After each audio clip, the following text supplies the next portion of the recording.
Kale namwe mjeba. Tukusanzo ogaba Musaayi, onaku lwaleero okugaba Musaayi. Soko tubule mulungi gwa kuno okugaba Musaayi. Gwa kusatu gwa kuna. Gwa kusatu. Gwa kuna. Kyekisinga okukusinga okubanga oyagala okugaba. Si bya kwagala, but kyekimu ku bintu bye tulina okuba nga okola. Bw'oba olina obusobozi nga requirements ze beetaaga zirina lwaki oba togaba. You need to save a life out there. Soko tubule requirements waliwo ebirwadde ebimu of course nga mbimanyi STDs, AIDS, sickle cells, abalina hepatitis ng'okimanyi omuyina bwe tebakkirizibwa gaba ebirwadde ng'ebyo tokkirizibwa kugaba Musaayi. Olina okuba nga osuka kilo 5, body weight, bintu ng'ebyo byebimu ku biswanyizo.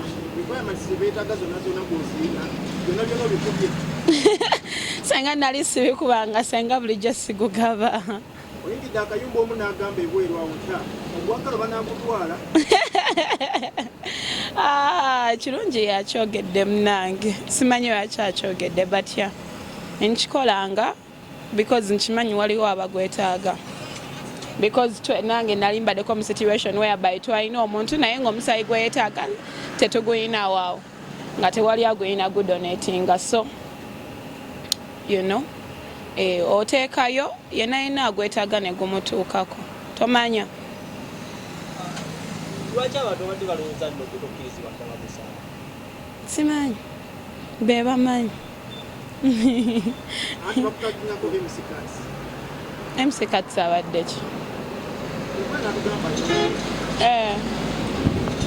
Kati ate wabeera n'obulwadde kitegeeza buli muntu amuli okumpi mulwadde. Tukule bannange, tukule tusomesebwe tuyige. Let's stop being ignorant. And sibeeranga kaawo ne mbagamba nti nina relationship ne MCCATS nti oba tweyagala. Kuva dda mbagamba ekintu kyekimu nako wano kibaddamu.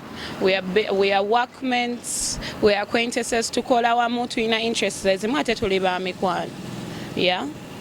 Ekyo nsiiba nkibagamba. Ekirungi mukyala we mumumanyi bye bibuuzo bye mulina obuuza temulina bibuuza nze. Naye nze awo situukawo na kati. Yeah. Ebyo si bibuuzo byange obibuuzizza muntu mukyamu nze kati nze gw'obuuza. Oba yakugamba nze spokeswoman. Omukyala gwe tumanyi nga Fiye gwe yazaalamu omwana twamubuuza ku Carolina Maka n'agamba simuwulirangako simumanyi. Omukyala Fiye agamba ye takumanyi. Gw'omumanyi. Waliyo ebirabo ebyokumanyagana. Bwe muba mubiina mutubuulire tuteekengayo emikolo gy'okumanyagana. Ati gwe watugamba okola ne bbaawe. Ate y'omukyala takumanyi. Ate y'omukyala takumanyi. Ate nze binkwatirako wankola na mukyala. Gwe njogeddeko gwe mmanyi gwe nkola naye. Wakifuna otya bwe yagamba nti nno takumanyi? Kwali kunyooma? Yakigamba nze? Tewakifuna. Anti teyakigamba nze byo mubimubuuze. Nze mumbuuze ebintu ebinkwatako, ebintu byenjogera, ebintu byenkola. Naye ebintu abalala bye boogera ku nze, that is their opinion, that's up to them. Siyina kubaddamu, siyina kyogerako muntu kyabanjogeddeko. Muyimbi. Gwe tomumanyi. Kati gwe nga report ombuuza otya oba omanyi Fiye. Ekitegeeza emirimu gyo togimanyi, olina okuba abantu ng'abo ng'obamanyi.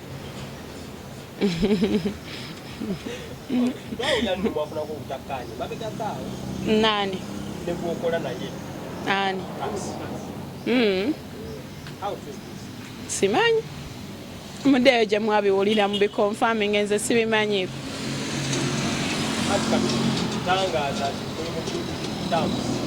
Aye lwaki mba ntangaaza good terms nga nze simanyi ku bad terms. Omuntu atangaaza ku kintu kitegeeza yali avuddeyo n'agamba nti kati tulinamu obutakkaanya. Lwaki ntangaaza bye simanyiiko? Era bagamba nti mulina n'ekyo ezimu ze mwali mukola mwenna. Endala buli omu yazirira munne. Essaawa zino eno nze nina night emu yokka, that is African Monday. Ebeerayo buli Monday. Yokka gye nina endala nazisalako because nina ebintu ebirala bye nna engagingamu bye nkola kati. Ate yali akubeereranga onedda kyajja mu night. Eriwa. Mugende mumubuuze. mukola biki naye Binji, go and do your research. Go check out the MC Cats Foundation. Go check out his pages. Tukola ebintu bingi. Foundation yejo watandike Nani mseko nembaga nti ntandise foundation. Yakukutu. Nze. Eyokuyamba. Bagiyita batyo. Eyokuyamba abantu. Nze sirina foundation. Ebintu byange mbikolanga nze. Sirinayo foundation. Oyamba buyamba. Sirinayo foundation. Byenkola wemba njagadde bibatuukeko bijja batuukako naye nga sirina foundation at the moment. Era weeribangeze ng'erina kubeerawo nja kujja njibagambe. Naye nga byonna byenkola akaseera kaneeno mbikolanga nze. Owaye kavidi akatambula. Aka MC Cats nga ali ne maama wa fiiye. Agamba omwana asaba omwana. Gwe advice je wamuwa oba akwogera koti. Okitegedde gye namuwa kati gye namuwa lwaki atenjiza mu mawulire. Ati yali ki? Nagiwaye. Agimanyi. Kale gwe kavidi ako akwogera koti. Tewali kuba tekankwatiraako. Omwana wange. Anti nkola naye. There is a difference when you go kwawula business ne personal life. Birisi byange, I'm not responsible for that. Mumbuze ku business, mumbuze bivulu, mumbuze biki byenkola ate nga byonna eva mbibateerayo naye ebintu ebikwatagana ne personal life ye sira lwaki mba mbyogerako. Ebyo byammwe badde. Lwaki ebintu byammwe biri so secret mubikweka nnyo? Otubibateera ku lupapula mukole mutya. Bibawe rent, bibaliise ewammwe, bikugulira amafuta. Tukwataganya ebintu bannange ebituzimba. Nze ndaba ebintu bye tuconcentratingako tebiri mu makulu. Abagizi bammwe babitubuuza. We bannatulaba bajja bitubuuza. Naye nze ngamba tukwasaganya ebintu ebituzimba. Kyensobola okugamba. Senga obadde okola research wanimbuuzizza anniversary yange eri kumpi tuuka ya November mpeza emyaka 6 mu TV ngenda kukola ki. Ebyo bye bibuuzo bye njagala okuwulira. Naye kati okutandika okumbuuza ate gundi yaranya okyogerako ki. Aye gundi nze atali senga atali mubuulizi.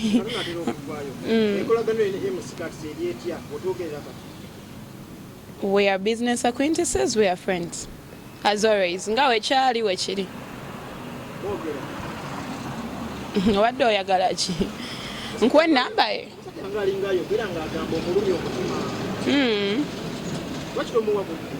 Engeri gy'oli interpreta ekirungi togambye nti yakugamba ogambye engeri gy'ayogeramu alinga.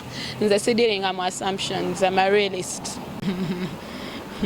Just kimanyi nti gwe maama we ng'omufaako nnyo.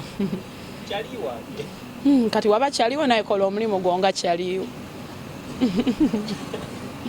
Karo, soko tudeke wano soko diseko process y'okugaba omusaayi ebadde etya ne kati kikujuliriddewa. Anze ntya empiso ekyo kyo kyemanyi. Mu kuyingira no babaddewo okumala ennaku 3 wano ku New Vision badde nga mbalaba leero lwenfunye obudde ne mpaakingawo ne nzija ngabe. Totiddemu nti nno bwe bankebera n'ebiddanga bibiri. Nsoko okutya sikuyina. Okutya sikuyina. Kraki sikuyina kwanze mmanyi gye ntambulira. Manyi gye ntambulira n'okwekebeza neekebeza for reasons when mba nseetaaze neekebeza so.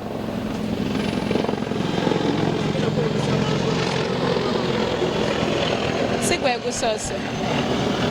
Nabagambye mukole research. I think around 5 months ago we twali tukola King of the Mic era nali embalala n'engabo Omusaayi.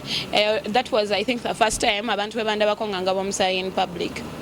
Yeah. But mbadde nga ngugaba 2 times before nga temunna ndabakoro nali embalala n'engabo Omusaayi. Olunaku lwaleero nga byo Omusaayi nina kadi yange lwaki mbeera nayo nga sikirizibwa kugaba Musaayi. Abantu abatya nti simanyi nsonga zaabwe waliwo atya okugaba Omusaayi nga atya okwekebeza atya okumanya oba mulwadde oba si mulwadde. Omusaayi gwe bagutwala webatuukayo ne bagukebera nga tegutuukana na mutendo of course ng'ogoba guyiwa okitegeera naye oba omanyi engeri gy'oyimiriddemu ng'okimanyi nti osobola okugaba ogendayo. Nze ntya mpiso zokka era ndowooza mundabye we batuusa okuleeta emisolo zikanekubamu ku nduulu kuba yo nkitya but kantu katono it doesn't last nti yonna wonna ebeekuluma nedda abantu abamu abasinga batya okugaba omusaayi nze kyendowooza because abavubuka naddala ffe abavubuka abasinga tetumanyi ngeri gye tuyimiriddemu as per our status naye nze ngamba kisingako n'omira pini n'ogenda n'omanya oba kyakulya oba tekyakulya omanya nti kyakulya ekyokola tukimanyi n'omira eddagala lyo n'olema lwaza abantu balala ate boofaako nze kyendowoozaamu then womanya nti oli mulamu nga weeyongera kwekuuma nga wolina kwekuuma ready abalwadde nze ngamba omuntu omulwadde I keep saying it omuntu omulwadde mmwe jasika kuba mumanyi kati nga kati nti gwe ntambula naye mmwe mumanyi abantu bameka bentambula nabo nga nze nkimanyi nti balwadde you know mwe bali bangi ate abo bamu nga basereebu okitegeera naye nga batambulira mu baana b'abandi but why nze omuntu omulwadde esaawa zino kyensobola omugamba amire eddagala yeerabirire because bakimanyi balina ebintu ebyo mbisoma nnyo kubanga abantu bano mbeera nabo balina time frame gye batuukamu nga tebakyasobola kusiiga kawuka so lwaki woba olina omwagalwawo ng'okimanyi mwagala genda afa you've seen people like supercharger nkozeeko nabo you know bambasada benkoze nabo nga bajowanita kawalya ebintu bino eno tusiba tubyogerako nti lwaki tomira ddagala lyo notuuka mu eyo extent nti omwagalwawo osobola okubeera naye ng'oli kiwa nti togenda kukola ki togenda mulwaza you know so waba omanyi nti oli eyo ng'okimanyi oli mulwadde just start nkimanyi kiyinza obutaba kyangu kubanga waliwo betuyambyeko naye n'olaba process ye nga nzibu okubeera nti ate akibeera